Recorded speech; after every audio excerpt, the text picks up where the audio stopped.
Hervé Letellier, bonjour, bonjour. Bonjour. Soyez le bienvenu au petit déjeuner de Devenir pour agir et merci de me recevoir chez vous à Paris. Merci beaucoup. Merci. Je voudrais, Hervé Letellier, commencer par une citation d'un poète ukrainien. C'est une actualité malheureusement triste, mais le poète Alain Bosquet souligne Je suis la somme des livres que j'ai lus. Ce n'est pas si simple.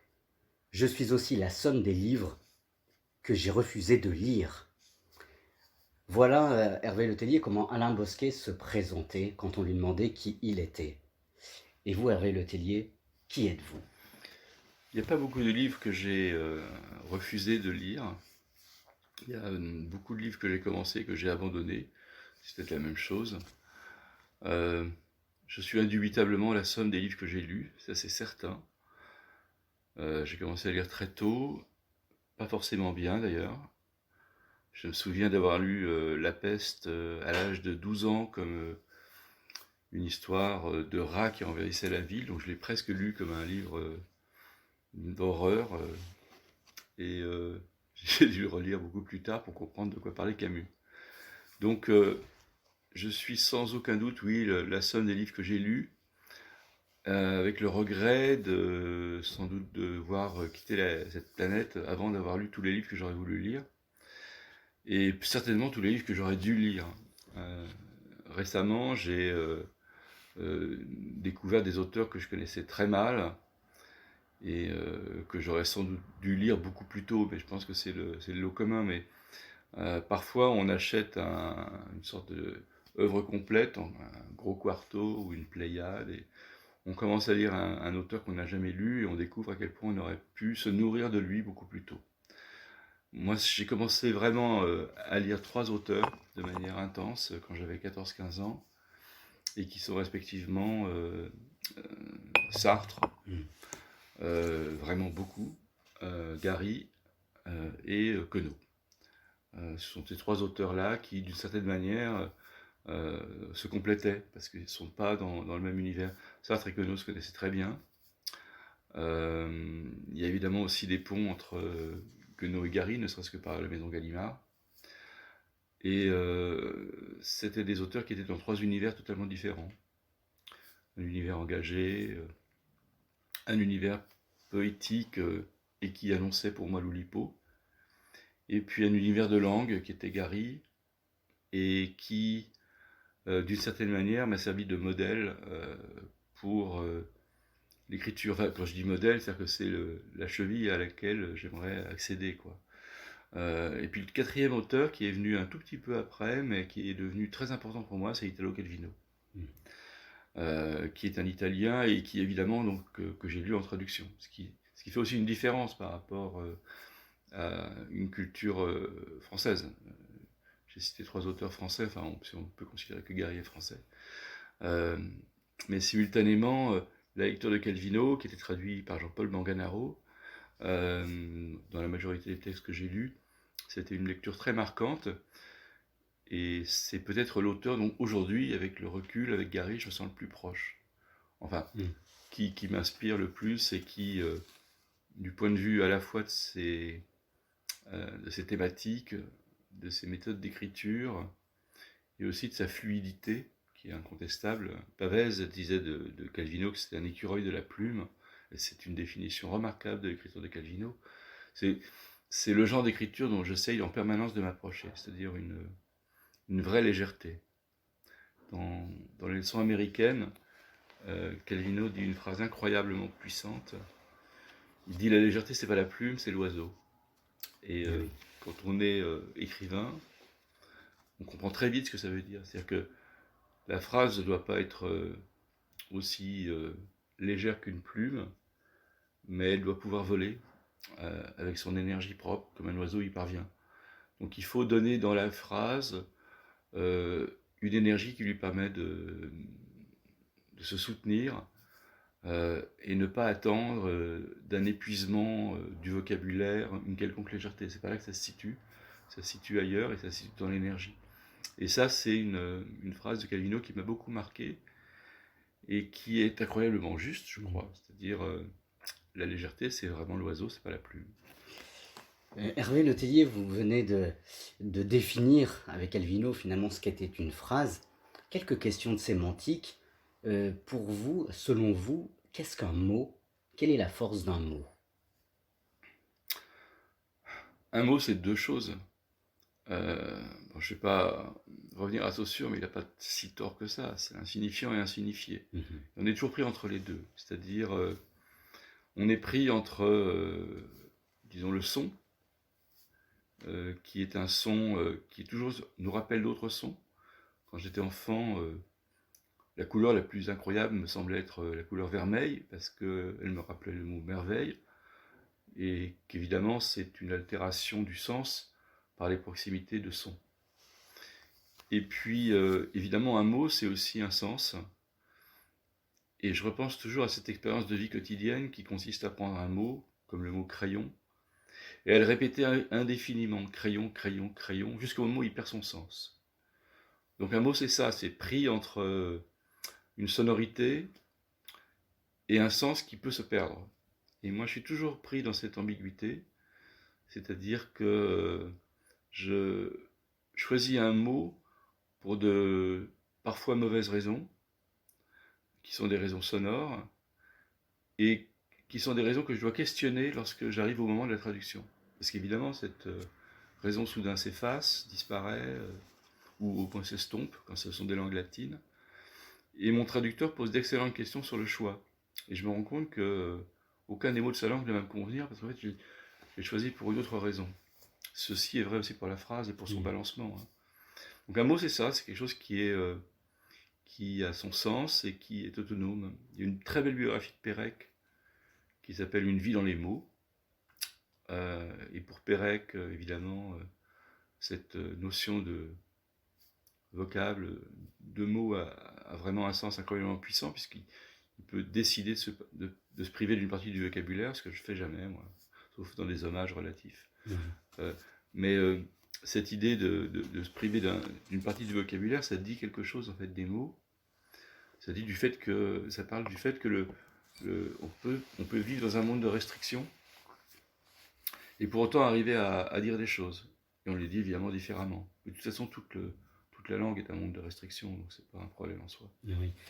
Hervé Le Tellier, vous êtes un grand écrivain, vous êtes un grand lecteur. Pouvons-nous dire que lorsque nous lisons un livre, donc nous le lisons, le verbe lire, et nous sommes liés au livre, qui finalement nous délie de notre intériorité? Moi, je me méfie des lacanismes. Voilà, ça me rappelle une conférence de Françoise Dolto où elle explique que si les enfants dyslexiques ont du mal à lire, c'est parce que quand il lit, ça lui rappelle le lit maternel et que quelqu'un dans la salle, un anglophone, dit je suis désolé, mais nous avons aussi des dyslexiques en Angleterre. Voilà, donc ceci répond partiellement à la question. Mais en tout cas, pour l'idée d'être délié et d'être lié, ce qui est juste absolument, c'est qu'on est intrinsèquement lié à la langue maternelle. Et cette notion de langue maternelle, qui évidemment est étymologiquement la langue de la mère, mais qui est beaucoup plus compliquée que ça, c'est pour moi la langue de laquelle on compte. Donc c'est une langue des mathématiques en fait. C'est-à-dire, je crois vraiment que la langue dans laquelle on parle, c'est celle dans laquelle on compte. Alors ça vient en plus se rattacher à l'idée de l'étymologie commune du verbe compter, C-O-M-P-T-E-R, et du mot raconter, qui est vrai dans quasiment toutes les langues, en allemand zahlen, erzählen, etc., qui fait que la langue elle-même a été créée au niveau littéraire par des mélodies arithmétiques quasiment, par une rythmique, une rimique, donc qui sont des comptages de la langue. On parle de Gilgamesh, de l'Iliade et de l'Odyssée, ou de l'Énéide, enfin de ce qui fonde la littérature gréco-romaine et occidentale, il y a toujours eu cette notion de comptage qui est lié vraiment à quelque chose qui est intrinsèquement lié à la poésie et à la mélodie. Donc oui, je pense que c'est la langue dans laquelle on compte. Et ceux qui arrivent à compter dans 2 langues à la fois sont des vrais bilingues. Les autres, non. Et c'est une vraie question, cette question des liens entre la, la zone qui, dans notre cerveau, est consacrée à l'arithmétique, qui est la forme élémentaire de la mathématique, et le langage lui-même, sont des zones assez proches, en fait. Il y a cette expérience qu'on fait parfois qui consiste à demander à un sujet de commencer par faire des additions, 2 plus 2, 2 plus 7, 3 plus 9, etc. Et puis on lui demande extrêmement rapidement de penser à un outil, et extrêmement rapidement de penser à une couleur. Et statistiquement, tout le monde répond marteau rouge. Parce que on vous a ramené dans la zone du comptage, et donc dans la zone qui est celle dans laquelle s'est imprégné votre langage. Le premier outil que vous avez manipulé, c'est un marteau, parce que ça demande très peu d'agilité. La première couleur à laquelle vous avez pensé, c'est le rouge, parce que c'est la couleur vers laquelle vont tous les enfants. Et donc, marteau rouge, c'est 95% des gens. Et ceux qui répondront tournevis violet sont des psychopathes. C'est intéressant, oui. C'est ce que je trouve. Oui, c'est une expérience de philosophie quotidienne et de linguistique quotidienne. C'est où se passe le langage dans le cerveau. Moi, c'est des choses qui m'intéressent vraiment. Hervé Letellier, je fais un parallèle avec le prix concours que vous avez reçu pour l'Anomalie. Quand j'ai lu votre roman, j'ai été assez impressionné par la connaissance de l'intériorité humaine. C'est-à-dire que finalement, et vous m'avez fait penser d'une certaine manière à Paul Ricoeur, et soi-même comme un autre, c'est-à-dire que vous mettez le même personnage, différents personnages qui vont finalement se connaître intérieurement par le contact de l'autre. Est-ce que pour vous, quand nous lisons, nous apprenons à découvrir ou à nous approcher d'une part de mystère que nous avons en nous-mêmes? Oui, enfin, c'est le jeu est un autre.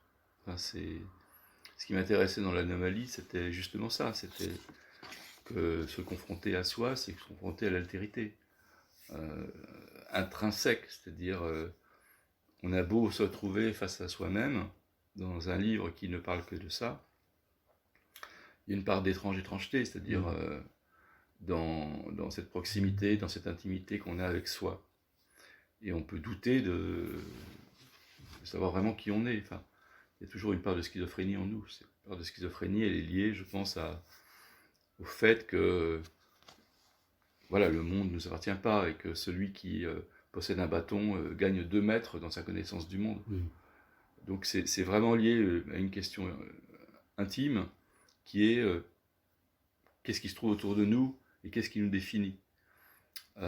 Donc là, l'idée de l'altérité, moi, ça m'a toujours évidemment intéressé, et l'idée de la duplication encore plus parce que c'est l'altérité à la puissance 2, c'est-à-dire c'est contradictoirement, c'est encore plus l'idée du jeu est un autre que l'idée de l'autre qui est un autre soi. Et de ce point de vue-là, le questionnement dans lequel je me suis toujours trouvé quand j'écrivais l'anomalie, c'était celle qui est propre à tous les auteurs. Comment est-ce qu'on définit un personnage? Comment est-ce qu'on définit une psyché de personnage?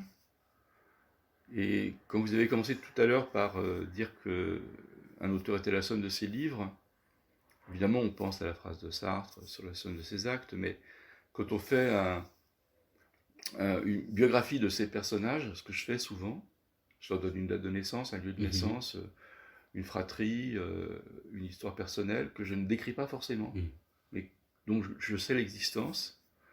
Je suis amené à rentrer dans ce personnage d'une manière très intime, avec la difficulté qu'il peut y avoir à rentrer dans un corps, puisque c'est aussi des questions corporelles, dans un corps de petite fille de 7 ans. Enfin, comment essayer d'imaginer qu'on est une petite fille de 7 ans?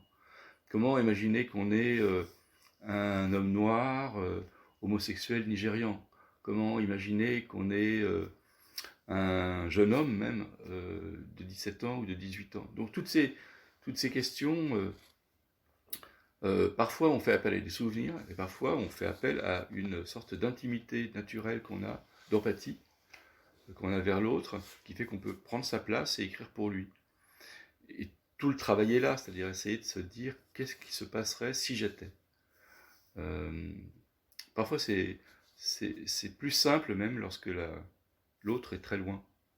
Ça m'a été plus facile finalement et moins douloureux d'écrire des passages pour des personnages dont j'étais assez éloigné que pour des personnages qui, d'une certaine manière, me ressemblaient, qui étaient proches de moi. Parce que ça fait écho à des choses plus puissantes quand c'est très proche de soi, parce que ça fait appel à du vrai souvenir, alors que le reste est un souvenir inventé. Donc on n'est pas dans la même zone du cerveau, dans une zone de la fiction et dans une autre zone qui se trouve ailleurs. Ce qui fait qu'il paraît que lorsque un menteur vous ment, il regarde à gauche, alors que quelqu'un qui vous dit la vérité regarde à droite, parce que le menteur est cherché dans le zone de la fiction et celui qui... Oui, ce sont des trucs de profiler, Oui. mais ça marche assez bien, il paraît. Mais alors, Hervé Le Tellier, est-ce que l'imagination dont vous parlez, imaginer un personnage, n'est-ce pas trahir? Vous trahir ou trahir cet autre que nous sommes? Non, Non. non, je ne crois pas du tout à ça. Je pense au contraire que les personnages ils ont leur autonomie, y compris lorsqu'on décrit un personnage qui est très proche de nous. Et Dieu me garde d'écrire à un quelconque instant mes mémoires, entre guillemets. Mais lorsqu'on écrit à partir d'un personnage très proche de nous, il prend assez rapidement son autonomie, y compris quand on décrit un personnage qui est très proche de quelqu'un qu'on aime, et qu'au début on essaie de lui donner ses traits mentalement, sa psyché, son vocabulaire, ce qui est encore autre chose. Assez vite, le personnage qu'on a créé nous échappe. Et donc, il n'est plus qui on a pensé qu'il était au début, et en 2 pages, 3 pages, il devient autre. Et là, on gagne une part de liberté. On est pris dans le carcan au début d'un imaginaire un peu factice, donc d'un mensonge, et puis très vite, on est pris dans une chose qui est beaucoup plus vraie, qui est le personnage lui-même. Et donc, on quitte l'univers finalement de la fabrication et de l'artificiel pour entrer dans un univers plus complexe, dans lequel on reste dans l'artifice, puisque par définition, la création romanesque, c'est un artifice, mais dans lequel les personnages gagnent une part de concret, de vérité même, qui leur est propre et qui ne dépend plus de nous.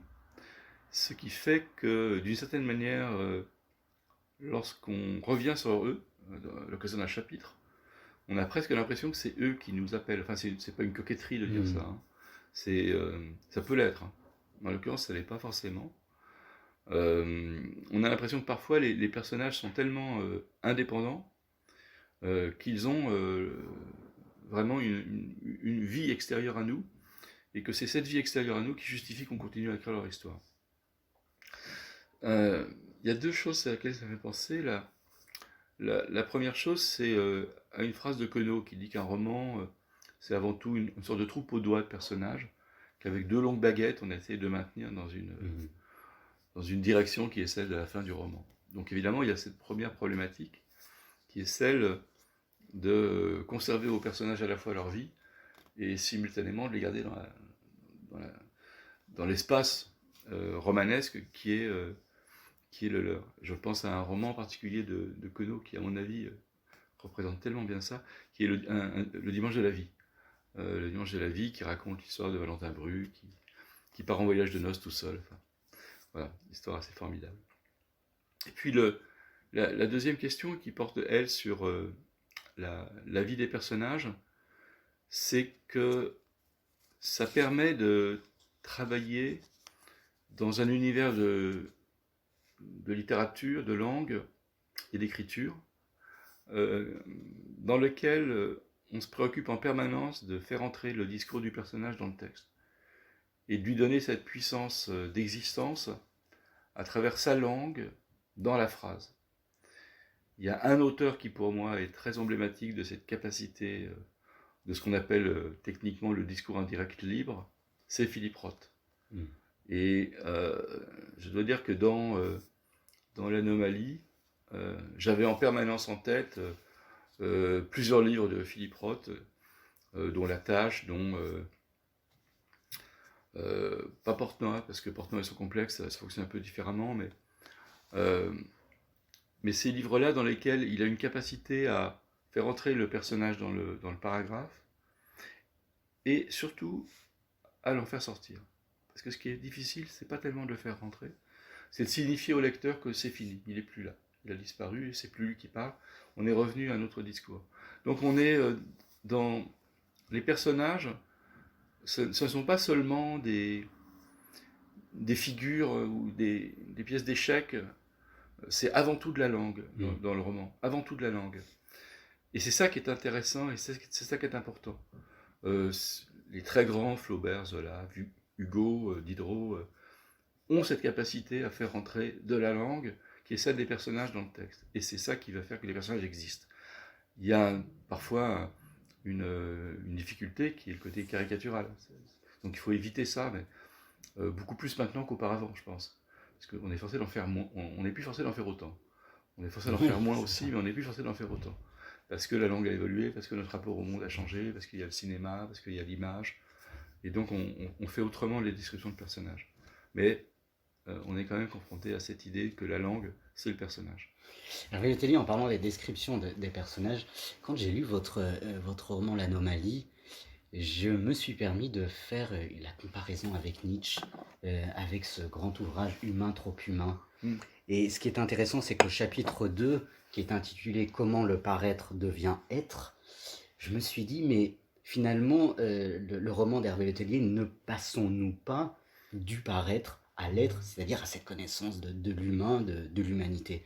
Hervé Le Tellier, quel parallèle pouvez-vous faire entre votre roman et l'ouvrage de Nietzsche? Alors, dans le roman, il y a du Nietzsche. Oui, complètement. C'est pour ça que je me permets de... Dans le roman, il y a du Nietzsche. Mais il n'y a pas seulement la citation de Nietzsche sur les illusions. Oui, il y a celle-là, bien sûr. Voilà. Il y a une onde qui transparaît nietzschéenne. Mais bien sûr. Enfin, je veux dire, Humain trop humain, ça a été très longtemps pour moi un ouvrage de chevet. D'abord, c'est un livre assez drôle. Oui, contrairement à ce que quand on lit du Nietzsche... Il y a une imagerie autour de Nietzsche qui est toujours un peu tragique. C'est ça. Alors que Humain trop humain, c'est quand même un livre dans lequel il y a de l'humour. Et puis un deuxième auteur que les Européens connaissent assez mal, et que les Américains appellent un peu abusivement le Nietzsche américain, qui est John Mencken. Et moi, j'ai beaucoup aimé aussi John Mencken. Donc j'ai beaucoup lu John Mencken, qui est à l'américaine, évidemment. Donc c'est un chroniqueur, c'est quelqu'un qui va écrire des formes courtes, travailler au New Yorker, au New York Times. C'est ça. Donc il est ailleurs, mais en même temps, il a une réflexion sur la vie qui, moi, m'intéresse énormément. Et il a cette capacité à résumer parfois des philosophies qui sont d'une absolue acuité. Il a une phrase sur le puritanisme, qui est celle-ci. Le puritanisme, c'est la peur que quelqu'un, quelque part, soit heureux. Et alors, au début, on trouve d'abord ça drôle, et puis ensuite on réfléchit à ce que ça signifie, et on retrouve Calvin. C'est-à-dire, on retrouve, vous savez, le Castellion de Zweig, dans lequel Zweig décrit tellement bien la psychologie calviniste originelle, dans lequel la joie, le bonheur, le plaisir, c'est le péché. Et évidemment, au-delà du bien et du mal, il y a aussi cette idée-là de la définition de ce que c'est que le plaisir, du principe de plaisir, qu'on va retrouver plus tard chez Freud d'une manière différente. Et je dirais que oui, il y a du Nietzsche, il y a du Mencken, et il y a aussi cette idée que j'ai trouvée une fois chez Freud et qui m'intéressait, qui était qu'on apprenait plus des bons livres que de la vie. Ce qui, dans la bouche de Freud, est fascinant, parce que c'est quelqu'un qui va passer son existence à fouiller dans celle des autres, mais qui finalement finit par dire que, finalement, dans les bons livres, on arrive à trouver plus que dans la vraie vie. Qui est quelque chose qui rejoint Flaubert, qui est la phrase de Flaubert, je ne vais pas tout le temps citer, mais cette phrase est formidable, c'est tout ce qui est inventé est vrai. Et cette phrase de Flaubert, pour moi, elle est essentielle. Et elle dit non seulement que tout ce qui est inventé est vrai, mais quand on est la vraie question, c'est qu'elle dit que tout ce qui est vrai est inventé. C'est ça aussi qui m'intéresse. Ça se Retournement, oui, retourne. c'est ça. Pour un auteur, ça se retourne. C'est-à-dire que, évidemment, l'auteur qui écrit invente, et donc ce qu'il écrit devient vrai. Ça rejoint le mentir vrai d'Aragon. Mais surtout, ça dit que, y compris pour nous intimement, tout ce qu'on a comme souvenir de vérité, c'est une invention. Et c'est une recréation. Et nos souvenirs eux-mêmes sont des inventions. Et ça m'intéresse parce que ça rejoint la phrase de Nietzsche sur les illusions, dont on a oublié qu'elles en étaient. Ça rejoint quelque chose sur notre sensibilité, donc notre rapport au monde.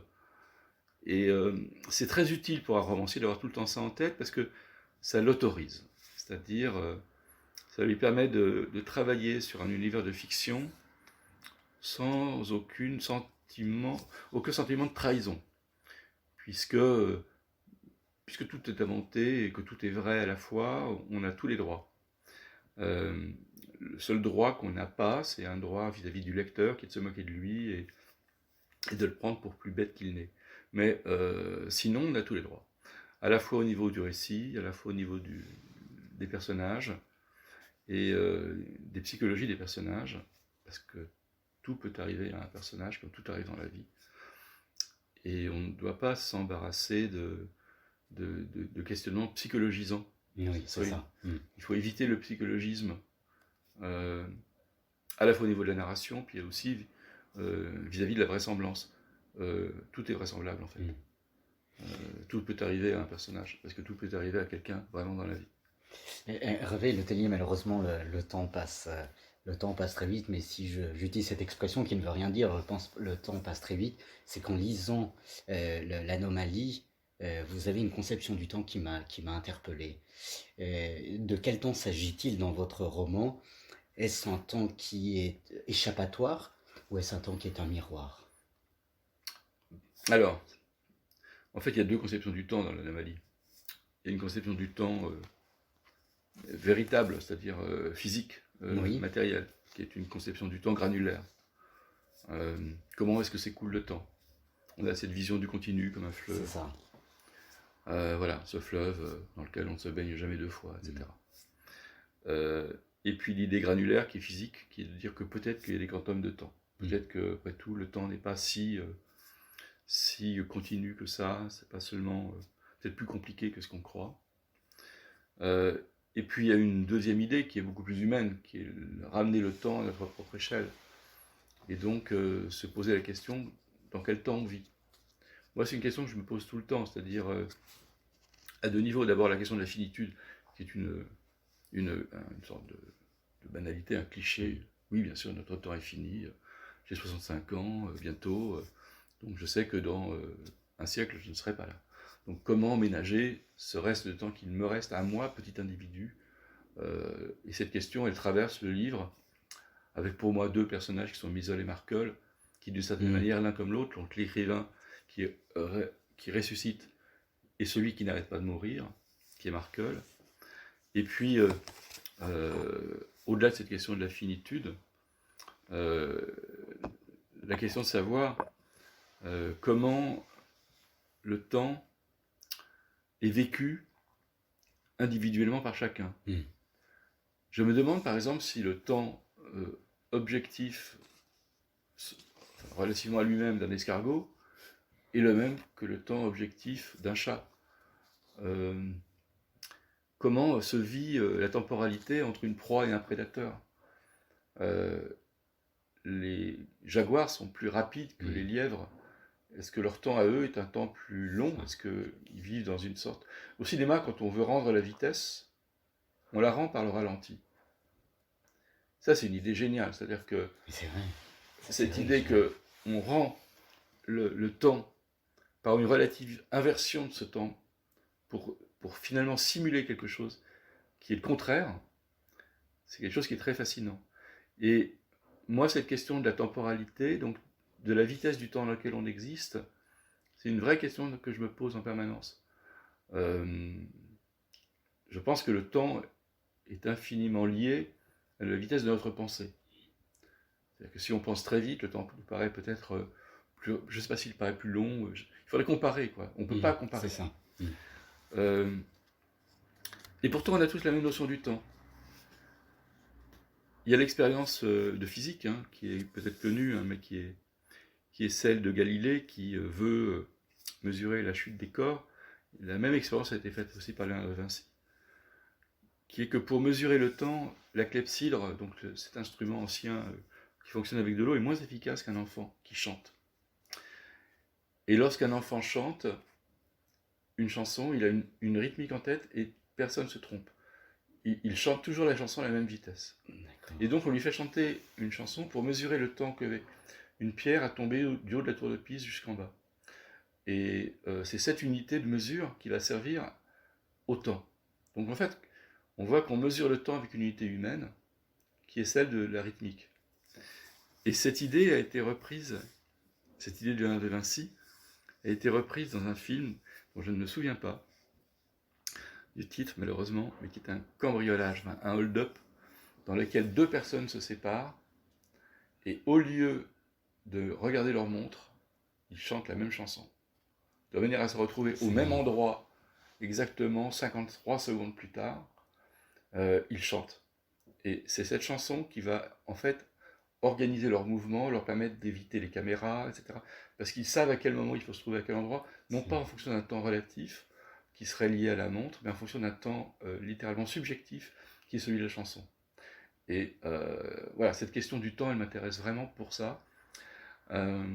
C'est trois dimensions: la granularité du temps objectif, la finitude et la relativité du temps subjectif dans lequel nous vivons. Ces discussions me passionnent, Hervé Letellier. Malheureusement, l'interview s'achève. Je voudrais cependant vous poser une dernière question à tous les milliers d'étudiants qui vous écoutent, qui ont envie de lire ou qui n'osent pas lire ou qui n'ont plus le temps de lire. Je ne sais pas quelle phrase on peut utiliser. Quel message d'espérance pouvez-vous aujourd'hui leur donner? D'espérance. D'espérance. Mais moi, je suis très désespéré, donc je suis très désespéré sur l'avenir de l'espèce en particulier. Donc le message d'espérance que je leur dis, c'est de s'engager et de faire que cette planète ne soit pas détruite par l'espèce qui se trouve en haut de l'évolution, paraît-il. Donc c'est avant tout ça. Sinon, je pense qu'une des dimensions de la citoyenneté, et donc une des dimensions de la manière d'habiter ce monde, c'est le temps de la lecture et de la solitude. Donc c'est important de lire, ne serait-ce, y compris de n'importe quel roman, parce que ce sont des moments de solitude. Et aujourd'hui, on vit dans une situation collective dans laquelle chacun est pris dans une bulle qui est sa bulle de pensée, avec des biais de confirmation permanents. Et donc il faut éviter les biais de confirmation permanents. Un biais de confirmation, c'est de ne parler qu'avec des gens avec qui on est d'accord. Et le message d'espérance, c'est vraiment de parler avec des gens avec qui on n'est pas d'accord. Et de continuer à leur parler et de comprendre ce qu'ils veulent nous dire dans des univers qui nous sont totalement étrangers. Parce que l'humanité est très diverse. Je ne suis pas du tout un relativiste. Je ne pense pas du tout que tous les savoirs sont égaux, et je ne pense pas qu'un marabout a les mêmes compétences qu'un médecin. Donc je suis très scientifique. Mais je pense qu'il y a des choses à apprendre néanmoins de beaucoup d'univers et de beaucoup de mondes psychiques qui sont très différents des nôtres, et que c'est dans cette confrontation, dans ce débat, qu'on arrivera à survivre, parce que c'est pas dans l'affrontement et dans l'isolement qu'on y parviendra. Hervé Letellier, merci infiniment de m'avoir reçu. Et permettez-moi, les amis, je retiens ce seul mot de notre ami Hervé Letellier: engagez-vous. Engageons-nous, lisons, et allons confronter nos pensées, nos réflexions avec des personnes qui ne pensent pas la même chose que nous. Hervé Letellier, un très grand merci. Je voudrais terminer par une citation qui, à mon sens, vous caractérise le plus, de Jean-Pierre Snyders, qui dit, voilà ce qu'il souligne: j'ai voyagé aux quatre coins du monde et j'ai trouvé de quoi rassasier tous mes sens, mais même rassasié, je resterai sur ma faim. J'ai décidé d'aller encore plus loin dans ce pays caché dans le fond de mon être, et j'ai trouvé ce que mon cœur désire. Hervé Letellier, merci à vous. Par vos romans de nous permettre d'aller découvrir notre intériorité. C'est ce que vous avez excellemment fait avec l'anomalie. Un très grand merci. Merci beaucoup. Merci.